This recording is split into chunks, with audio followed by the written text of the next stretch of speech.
The footage from a forward army base shows multiple enemy positions being decimated, with thick plumes of smoke rising from what were once fortified bunkers. These posts, located in the Akhnoor sector, were identified as launch points for recent ceasefire violations and drone activity targeting Indian positions and civilian areas. See this report with my colleague Gursimran.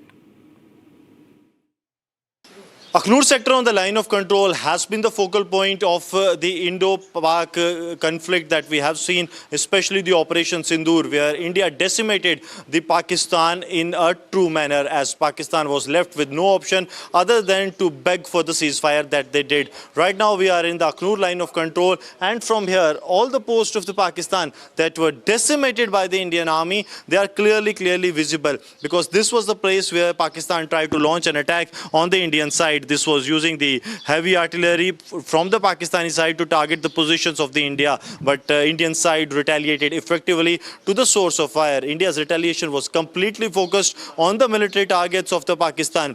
Reason being that Pakistan has always been in a bid to destabilize this area, because in 1965 we saw Pakistan launching the Operation Grand Slam to conquer this area, but that was also fired. And this time also what we are witnessing, that India has given Pakistan a befitting reply. Some of the videos have also surfaced from that very day when Pakistan was given a reply, and how the Pakistani posts were decimated. I'll request Sarjeevan to come this way so that we can show you some of the videos of the Operation Sindoor, that how Indian army carried out an operation and assault, a mega counter-offensive on the Pakistani locations, and these Pakistani locations were decimated completely by the Indian army. The might of the Indian army, it proved that it is only Indian army that prevails. And now as we speak, these are the visuals of that day when Pakistani locations, they were hit. I'm joined by an officer from the Indian army. We'll try to speak to them.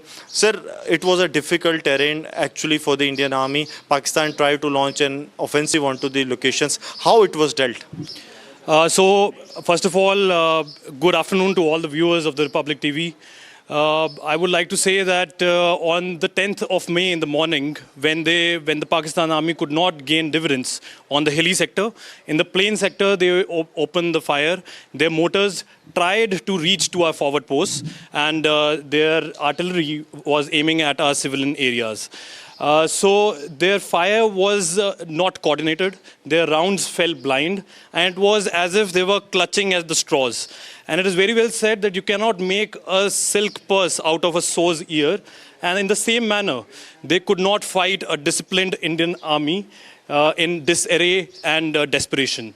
Our reply was befitting. It was as sharp as the blade and as coordinated as a clockwork.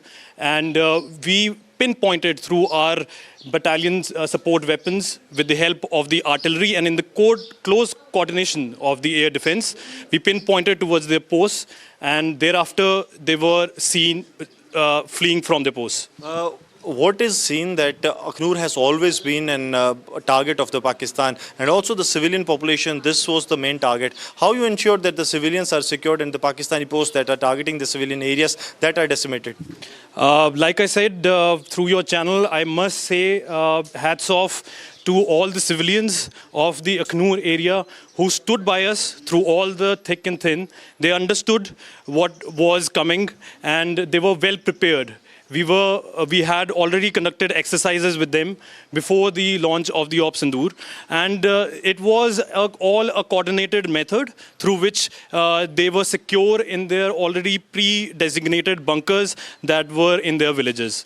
So the civilians were secure, and Indian army gave Pakistan a befitting reply that actually made Pakistan to come down on knees to actually ask for the ceasefire that was reached upon 3:30 that day and was implemented by the mid-noon. But one thing is very clear, that the might of the Indian army was proven once again on ground on the line of control.